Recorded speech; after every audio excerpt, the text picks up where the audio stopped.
ഇങ്ങനത്തെ ഒരു തറവാട്ടി പറഞ്ഞിട്ടാണോ ഇവനക്ക് വൃത്തിയോട് കാണിക്കുന്നത്? വഴി നടന്നു പോകുന്ന എന്റെ ഭാര്യയെ കയറി പഠിക്കാൻ ഇവനാരാ? ഈ നാട്ടിലെ ഗുണ്ടയോ? സാറേ സത്യം ഇവര് പറയും. അച്ഛാ, ഇയാൾ ആരാണെന്ന് എനിക്ക് അറിഞ്ഞൂടാ. പക്ഷെ ഇയാളുടെ ഗുജറാത്തി ഭാര്യയെ കണ്ടാൽ എന്റെ മായയെ പോലെ ഇരിക്കും. വഴി വിളിച്ച് കണ്ടപ്പോ ഞാൻ ആളറിയാതെ സംസാരിക്കല്ല, കയറി പിടിച്ചു. അത് വേണോ? പിടിച്ചോടാ. മായാണെങ്കിൽ എന്താ അതിലേക്ക് കയറി പിടിക്കാൻ സംസാരിച്ചൂടെ? കുഞ്ഞിനെ തല്ലല്ലേ ഏട്ടാ? നിന്നെ ഞാൻ കുടുംബത്തിന്റെ മാനം കളയാൻ തിരിച്ചവരാണോ നീ? എന്താ എന്താ ഇത്? മുത്തച്ഛ, ഞാനൊരു തെറ്റും ചെയ്തിട്ടില്ല മുത്തച്ഛ. എന്റെ കാല് എന്നെ വിശ്വസിക്കും മുത്തച്ഛ.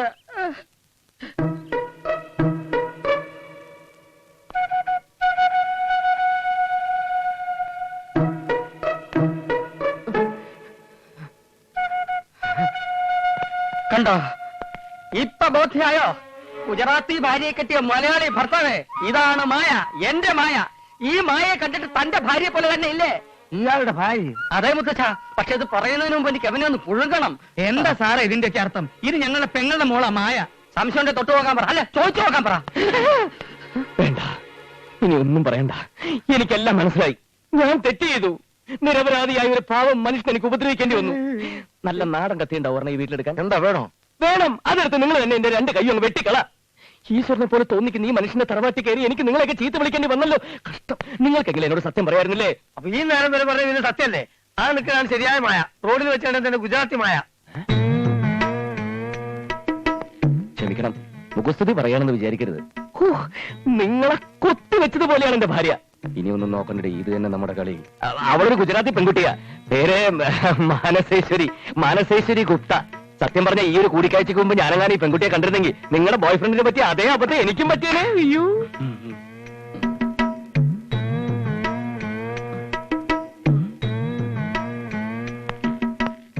നോക്കും ശിശുപെൺകുട്ടി, നിങ്ങളൊരു മാന്യനാണ്. ഈ തെറ്റ് ചെയ്തതിന് എന്നെ വേണമെങ്കിൽ നിങ്ങൾക്ക് രണ്ട് തല്ല് തല്ലാം. ശിവൻകുട്ടി,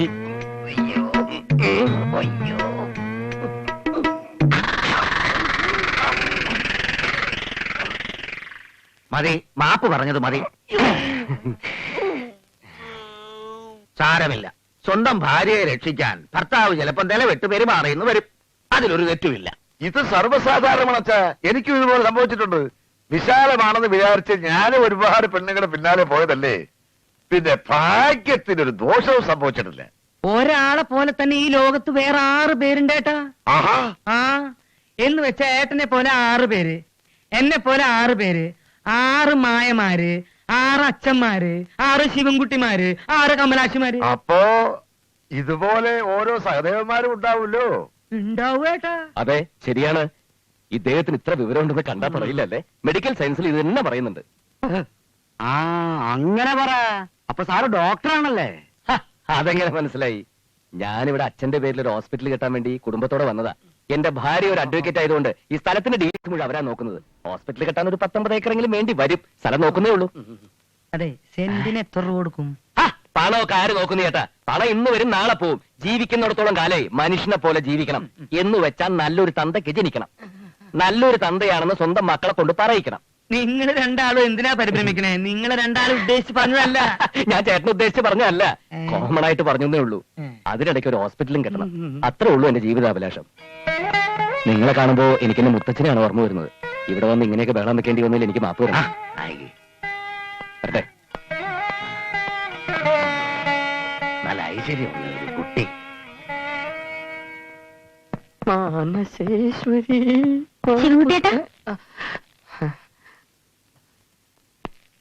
എന്താ മായേ? എന്നാലും എന്താ ശിവകുട്ടിയുടെ കേട്ടതൊക്കെ? വേറൊരാളുടെ ഭാര്യയുടെ പിന്നാലെ പോയി. അയ്യോ, മായ എന്തായി പറയുന്നേ? ആ മായ കണ്ടിട്ടുള്ളൂ. മായ കണ്ടു കഴിഞ്ഞാൽ മായ വരെ മായ തന്നെ വിളിക്കും. മായ എന്നെ തെറ്റിദ്ധരിക്കരുത്. ചെറിയച്ഛൻ പറഞ്ഞത് മായ കേട്ടില്ലേ? ഒരാളെ പോലെ തന്നെ വേറെ 6 പേരുണ്ടാവും അത്രേ. ഓ, അത് ശരി. അപ്പൊ എന്റെ പേരും പറഞ്ഞ് ഇനി 5 പേരെ കൂടി കയറി പിടിക്കാനല്ലേ? ശിവൻകുട്ടിയേട്ടൻ ഇനി എന്റെ മുമ്പിൽ കണ്ടുപോകരുത്. മായേ ഒന്ന് നിൽക്കൂ. ചങ്കിക്കൊള്ളുന്ന വർത്തമാനം പറയരുത്. എന്റെ ഹൃദയക്ഷേത്രത്തിൽ പ്രതിഷ്ഠിക്കാൻ മറ്റൊരു വിഗ്രഹം തേടാൻ എനിക്ക് വയ്യ. മായ എനിക്ക് അത്രയ്ക്കും ഇഷ്ടമാണ്. ഒരു പാവന ഹൃദയവുമായി ഈ തറവാട്ടിൽ കുട്ടിക്കാലം മുതൽ നമ്മൾ ഒരുമിച്ച് കളിച്ചു വളർന്ന് എന്തിനായിരുന്നു മായ ഒരുപാട് പഠിച്ചു. ഞാൻ 8ാം ക്ലാസ്സിൽ 4 എണ്ണം തോറ്റു. അതെന്റെ കുറ്റമല്ല. ചെറിയച്ഛൻ ചതിച്ചു എന്ന് പറഞ്ഞ് സത്യവതി ടീച്ചർ എന്നെ മനഃപൂർവ്വം തോപ്പിച്ചതാ. ഏത് സത്യവതി ടീച്ചർ? സത്യവതി ടീച്ചർ, അന്നത്തെ ഹെഡ് മിസ്ട്രസ്.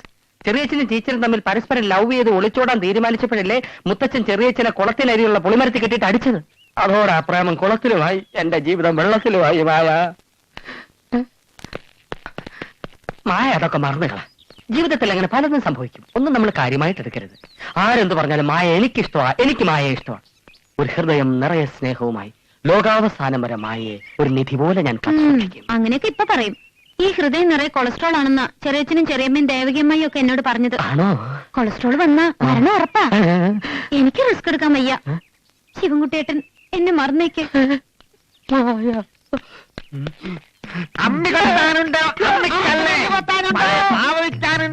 ഒന്ന് നിർത്തണോ? അമ്മിക്കല്ലില്ല, മൂത്ത് നടിച്ചൊരു തന്തക്കല്ലുണ്ട്. കൊത്താമോ? ഒന്ന് വേണോ? ഹൃദയം അമ്മിക്കല്ല് കൊത്താനുണ്ട്, ആട്ടുകല്ല് കൊത്താനുണ്ട്, പഴയ പാവ വിൽക്കാനുണ്ട്. വാപ്പാ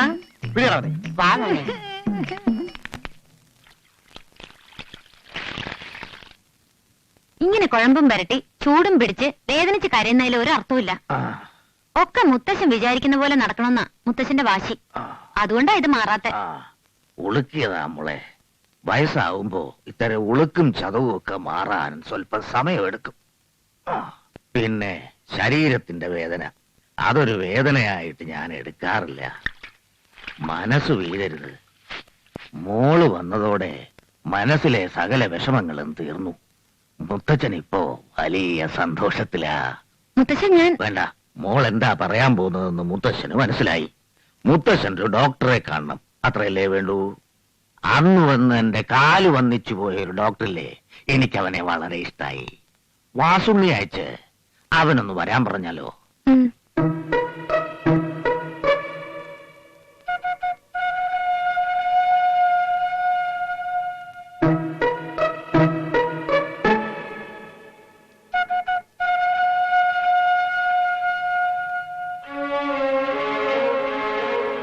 കാര്യമായിട്ട് എവിടെയോ ഒരു വീക്ക്നെസ് ഉണ്ട്. അല്ലെങ്കിൽ ആ കൊള്ള ഇത്ര നേരം നഞ്ഞത്ത് വെക്കില്ല. അധിക നേരം ഈ കുഴലും വെച്ച് നിന്നാൽ സംഗതി ആകാബദ്ധമാവും. ദാസനും കാണുന്നില്ലല്ലോ. ഉം. ഉം. ഉം. डॉक्टर जी, ये क्या भाई? उधर से बच्चों के निकलेगा? हमको बड़ा मुश्किल हो गया, बहुत कष्ट हो गया. സാലേ ബുദ്ധു, ഒരാളെ പരിശോധിച്ചോണ്ടിരിക്കുമ്പോ കുഞ്ഞിനെ കൊണ്ട് ഇങ്ങോട്ട് വരാൻ നിന്നോടാരാ പറഞ്ഞത്? कौन बोला? हमको कोई भी नहीं बोला. डॉक्टर जी गया, बच्चा बहुत रोया, मैं बहुत परेशान हो गया. डॉक्टर जी कहाँ गया? कुछ नहीं बोला. എന്തോന്ന് നെഹിം പോലെ ഇതൊക്കെ ആരെങ്കിലും പറഞ്ഞു തന്നെ? ഒരമ്മയ്ക്ക് 10 മാസം കുഞ്ഞിനെ ചോന്ന് പ്രസവിക്കാമെങ്കിൽ ഒരു 10 മണിക്കൂർ അമ്മയില്ല നമുക്ക് ഈ കുഞ്ഞിനെ നോക്കിക്കൂടാ? है? हमको माफ करो डॉक्टर जी. दीदी इधर गए, यहाँ कंडी लगे. दीदी इतनी अच्छी दस में इधर आ गया, हमको पगले नहीं मालूम. दीदी दीदी നാറ്റിക്കരുത്. അത് മനസ്സിശരിയല്ല, ഈ വീട്ടിലെ മായയാണ്. वो माया नहीं है, मेरे मानसेश्वरी दीदी है. എല്ലാവരും എന്നോട് ക്ഷമിക്കണം. ഇവന്റെ വിചാരം ഈ കുട്ടി മാനസീശ്വരി എന്ന. അവള് രാവിലെ ബാങ്കിൽ പോയിട്ട് ഇതുവരെ തിരിച്ചു വന്നിട്ടില്ല. കുട്ടി നിലവിളിച്ചപ്പം അടുത്ത മുറിയിലുള്ളവർ കംപ്ലൈന്റ് ചെയ്ത് കാണും. ഹോട്ടലല്ലേ, എന്താ ചെയ്യാ? बच्चा खर्चिल हो गया, मैं क्या करूंगा बोलो. ഇവൻ ആരാ? സാറിന്റെ കമ്പൗണ്ടർ? കമ്പൗണ്ടർ ഒന്നുമല്ല, സാക്ഷാൽ അളിയൻ, മാനസേശ്വരിയുടെ ഇളയ അനിയൻ പരമാനന്ദ ഗുപ്ത. മലയാളം അങ്ങോട്ട് പറഞ്ഞാൽ മനസ്സിലാവും, തിരിച്ചിങ്ങോട്ട് പറയുമ്പോ ഹിന്ദിയിലാവുന്നു മാത്രം. देखो महान, ये कुटी बाई प्लस दीदी प्रोडक्शन नंबर 1 है. दीदी बैंक में जाना, बेटी होटल से खर्चिल हो गया, थोड़ा आदमी कंप्लेंट हो गया, मैं इधर से आया. मैं क्या करूं सजनी? वो मानसेश्वरी नहीं गई. ഇനി ഇവിടെ വന്ന ഇവൻ എന്നെ നാറ്റിക്കും. ക്ഷമിക്കണം, ഞാൻ പോയിട്ട് പിന്നെ വരാം. ഡോക്ടർ പോണ കാര്യം എന്താണെന്ന് ചോദിക്കും. അയാൾ എന്താ പറഞ്ഞേ? ആകെ പ്രശ്നമാണെന്നാ പറഞ്ഞേ. ഡോക്ടറെ, പ്രശ്നങ്ങളില്ലാത്ത മനുഷ്യരില്ല, എല്ലാവർക്കും പ്രശ്നങ്ങളുണ്ട്. എന്താ ഡോക്ടറുടെ പ്രശ്നം? വാടകയ്ക്ക് ഒരു വീട് കിട്ടാനില്ല മുത്തച്ഛ, അത് തന്നെ എന്റെ പ്രശ്നം. ഇതൊരു പ്രശ്നമാക്കി എന്നെ ഇങ്ങനെ പെരുവഴിയിൽ ഇട്ടും വെച്ച് നിങ്ങൾ കുഞ്ഞിനെ എടുത്തോണ്ട് ഓടണ്ട. തൽക്കാലത്തേക്ക് ഒരു ചെറിയ വീട് ഞാൻ തരാം. കുറെ കൂടെ വലുത് വേണമെന്ന് തോന്നിയാലേ അപ്പം മാറാലോ. പടിഞ്ഞാറ്റും വീടിന്റെ താക്കോൽ ആരുടെ കയ്യിലാണ്? എന്തെങ്കിലും അച്ഛാ? അത് തുറന്നു വൃത്തിയാക്കി ആ താക്കോല് ഡോക്ടറുടെ കയ്യിൽ കൊടുക്ക്. അവരവിടെ താമസിക്കട്ടെ. വാടകയുടെ കാര്യമൊക്കെ ഞാൻ പിന്നെ പറഞ്ഞോളാം. പ്രസവരക്ഷയ്ക്കും നടുവേദനയ്ക്കും കൊളസ്ട്രോൾ ഉണ്ടാവോ? ഇതാ ഇതൊരു കുപ്പി വീതം ഒരു 6 മാസം കൊണ്ട് സേവിക്കുക. ധാരാളം വെള്ളവും കുടിക്കുക. എന്തുമാത്രം വെള്ളം കുടിക്കേണ്ടി വരും? എവിടെ വെള്ളം വെച്ചിരിക്കുന്ന എന്തായാലും കുടിച്ചു തീർക്കുക. മഴ വന്നാൽ കൂടെ പിടിക്കുക. അതല്ല, മഴവെള്ളം കുടിക്കണമെന്ന്. അത് ലേശാവാം. എന്തായാലും വെള്ളം കുടിക്കണമെന്നുള്ളത് നിർബന്ധമാണ്. കൊളസ്ട്രോൾ ഒക്കെ അങ്ങോട്ട് മാഞ്ഞു പോവും. അതോടെ ഞാനും മാഞ്ഞു പോവോ? ഒരാഴ്ച കഴിഞ്ഞ് ഒന്നുകൂടെ ഇവിടെ വരിക. ജീവനുണ്ടെങ്കിൽ വരാം. പേടിക്കണ്ട, ഇത് തുടക്കം മാത്രാ. നിയന്ത്രിച്ചാൽ കോളറ ഇല്ലാതാക്കാം. കോളറ അല്ല, കൊളസ്ട്രോൾ. അത് തന്നെ. പോയിക്കോളൂ. എന്താ ശിവകുട്ടിയേട്ടാ, ഇതുവഴി പോകാറില്ലല്ലോ? ഇനി ഒരു വഴിക്കും പോകാൻ പറ്റുമെന്ന് തോന്നുന്നില്ല. അതെന്താ? എവിടെയോ ഒരു കൊളസ്ട്രോൾ. ഇത്ര ചെറുപ്പത്തില് തന്നെ? അച്ഛൻ മരുന്ന് നിന്നിട്ടുണ്ട്. ഇനി എല്ലാം ദൈവത്തിന്റെ കയ്യിലാണ് വസുമതി. വരട്ടെ, എന്റെ പോട്ടെ. ശിവൻകുട്ടിയേട്ടാ, നമ്മുടെ വീട്ടിൽ മാനശേശ്വരി ചേച്ചി താമസിക്കാൻ വന്നു. ഏത് മാനശേശ്വരി? ശിവൻകുട്ടിയേട്ടൻ കയറി പിടിച്ചില്ലേ, ആ മാനശേശ്വരി ചേച്ചി. ഉണ്ടോ?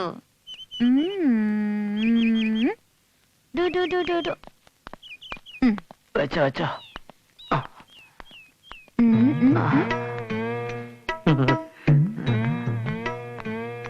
എടാ വാസുണേ, അവരെന്തിനാടാ കുഞ്ഞിനെ കൊണ്ട് പഠിപ്പരി വന്നിരിക്കുന്നേ? കാറ്റ് കൊള്ളാൻ ഇറങ്ങിയതായിരിക്കും. നമുക്കൊന്ന് ലോഹ്യം പറഞ്ഞ് മുട്ടി നോക്കിയാലോ? അത് വേണോ? ഒരിക്കൽ മുട്ടിയതിന്റെ തട്ട് ഇതുവരെ മാറിയിട്ടില്ല. ഞാൻ കൂടെയില്ലേ, ധൈര്യമായിട്ട് പോ. എന്നാ ഒരു സോറി പറഞ്ഞിട്ട് പോരാ. അതേതാടാ ഒരു കുളക്കോഴി? മാനശേശ്വരി ചേച്ചിയുടെ ബ്രദറാ, പരമാനന്ദ ഗുപ്തച്ചേട്ടൻ. പരമാനന്ദ ഗുപ്ത. आप कैसा है?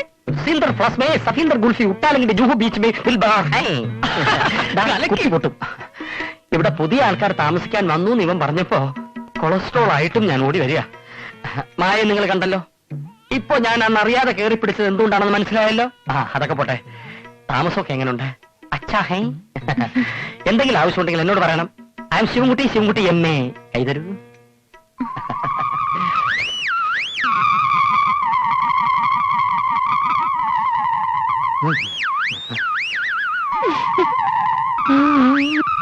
ये क्या करता है साहब? ये आपका माया देवी है. താൻ പോടോ. ഈ വിചിത്ര ജീവി എവിടെ നിട്ടി മാനസേശ്വരി ദേവി? എനിക്ക് അറിഞ്ഞൂടാ ശിവൻകുട്ടിയേട്ടാ, അതാ ഡോക്ടറോട് ചോദിക്കണം. അയ്യോ, മായ മായാണിത്. അയ്യോ, ये आप भी गरम हो गया.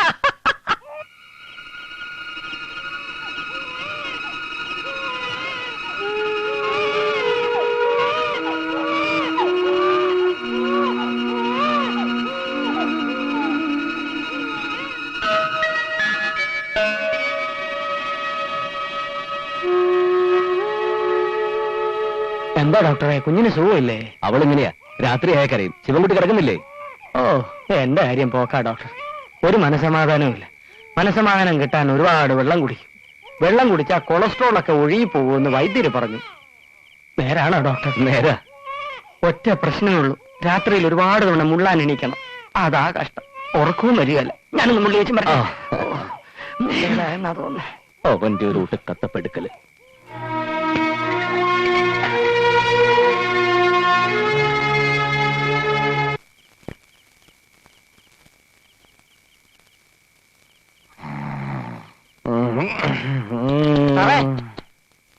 സാറേ, പാല് റെഡി. ഉണർത്തി കൊടുക്കണോ അതോ ഉണർന്നിട്ട് കൊടുത്താൽ മതിയോ? നീ കൂടുതൽ വാചകമൊന്നും അടിക്കണ്ട. ആ സാധനം അവിടെ വെക്കണ. ഇത് ഞാൻ ചോദിച്ചിട്ട് നേരം കുറയായില്ലേ? ചോദിക്കുമ്പോൾ പെട്ടെന്ന് ചോദിച്ചു തരാം. ഞാൻ എന്താ പശുവോ? സാർ എങ്ങനെയും കുഞ്ഞിനെ ചാച്ചിയുടെ അടുത്ത് എത്തിക്ക്. ഇത് കൊണ്ടൊന്നും ഒരു കാര്യവുമില്ല. ചാച്ചിയുടെ കയ്യിലെ ഇതിനേക്കാളും നല്ല ബെസ്റ്റ് കുപ്പിയുണ്ട്. കുഞ്ഞിന് അതാ വേണ്ടത്. നീ വാ.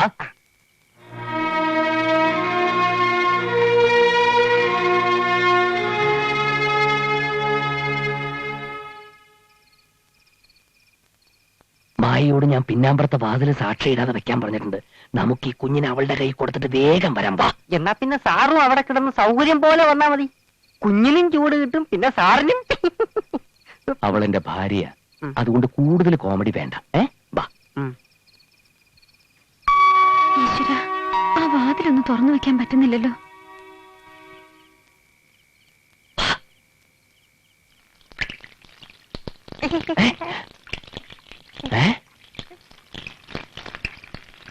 ഇതാരാ ഈ സമയത്ത് പൈപ്പ് തുറന്നിട്ടത്?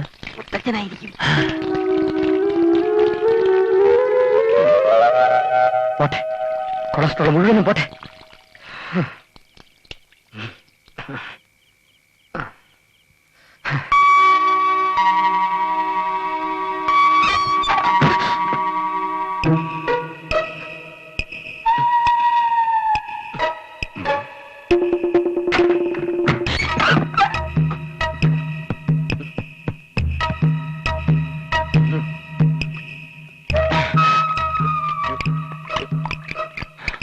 അവന്റെ ഒരു ഒടുക്കത്ത വെള്ളം കുടി.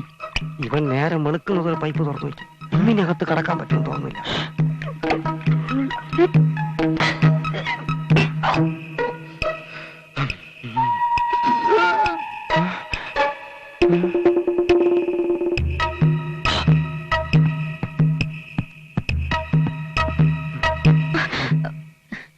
രാത്രി ഇങ്ങനെ ബഹളം വെച്ച് നടക്കാതെ ഒരു സ്ഥലത്ത് അടങ്ങി കിടന്നൂടെ?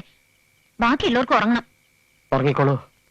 ഈ പാവം ശിവൻകുട്ടിയുടെ നേരെ മായയുടെ മനസ്സ് എന്നും ഉറങ്ങിക്കിടന്നിട്ടേ ഉള്ളൂ. അറിയാതെ ചെയ്തു പോയ ഒരു തെറ്റിന് മാപ്പ് പറയാൻ പോലും സമ്മതിക്കാതെ മായ എന്നിൽ നിന്നും മുഖം തിരിച്ചു നടന്നു. മരണം മുന്നിൽ കാണുന്ന ഈ പാവത്തിന് മായ തെറ്റിദ്ധരിച്ചു. സാരമില്ല. കൊളസ്ട്രോൾ നിറഞ്ഞ ഈ ഹൃദയത്തെ സ്നേഹിക്കാൻ ചെമ്പരത്തിപ്പൂ പോലെ ഹൃദയമുള്ള ഒരു പെൺകുട്ടി ഈ നാട്ടിൽ തന്നെയുണ്ട്. വൈകാതെ മായക്കത് മനസ്സിലാവും. Good night. Sorry, good morning. സമയം ഇപ്പോൾ വെളുപ്പിനെ 4 മണി. എന്റെ അടുത്ത വെള്ളം കൂടി കൃത്യം 4:10 തുടങ്ങണം. ഉറങ്ങിക്കോളൂ.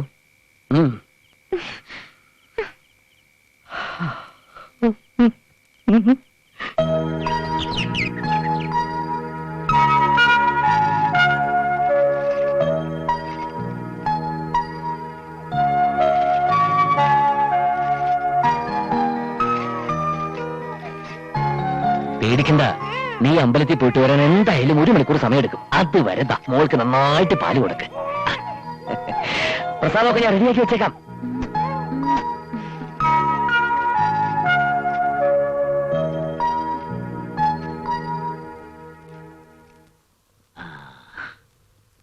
മോള് പോകുന്നത് അറിഞ്ഞിരുന്നെങ്കിലേ മുത്തച്ഛനോട് അമ്പലത്തിൽ വന്നേനെ. അത്ര ദൂരമൊന്നും നടക്കാൻ മുത്തശ്ശന് ഇപ്പൊ പറ്റില്ല. കുറച്ചു ദിവസം കഴിയട്ടെ, ഞാൻ കൊണ്ടുപോവാം. മോളുടെ പേരിൽ ഒരു ഗണപതി ഹോമം നടത്തണമെന്ന് മുത്തച്ഛൻ എന്ന് വിചാരിച്ചതാ. അപ്പോഴത്തേക്കും ഗോവിന്ദൻകുട്ടിയുടെ കത്ത് വന്നു. ഞാൻ പറയാതെ തന്നെ മോക്കത് അറിയാമല്ലോ. സേതുമാധവന്റെ ഫോട്ടോ അയച്ചു തരാമെന്ന് അവൻ എഴുതിയിട്ടുണ്ട്. ആ ഡോക്ടറുടെ ഭാര്യ ഒരു വക്കീലാണെന്നല്ലേ പറഞ്ഞത്. അവരോട് എനിക്കൊരു കാര്യം പറയാനുണ്ട്. എന്താ മുത്തശ്ശ? മോളോട് പറഞ്ഞാല് മോളത് പറയാൻ സമ്മതിക്കത്തില്ല.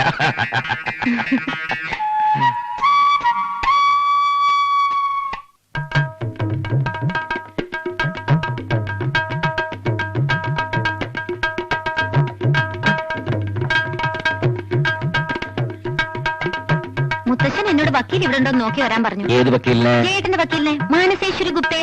കിട്ടിയ ജാൻസിന് ഞാൻ ഇങ്ങോട്ട് ഓടിപ്പോന്നു. മോളെവിടെ? ഇനി വന്നേ.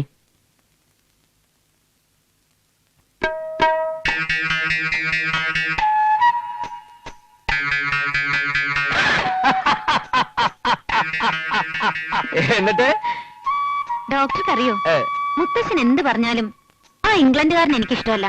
എനിക്കിഷ്ടം ശിവൻകുട്ടിയേട്ടനെയാ. കുറെ വിഡിത്തം പറച്ചിലും കുട്ടിക്കളിയും ഉണ്ടെങ്കിലും ശിവൻകുട്ടിയേട്ടൻ വെറും പാവാ. അപ്പൊ മായയാണെന്നും പറഞ്ഞ് ശിവൻകുട്ടി എന്റെ ഭാര്യയെ കയറി പിടിച്ചത് വെറുതെ അല്ല. മാനസേശ്വരി, മാനസേശ്വരി,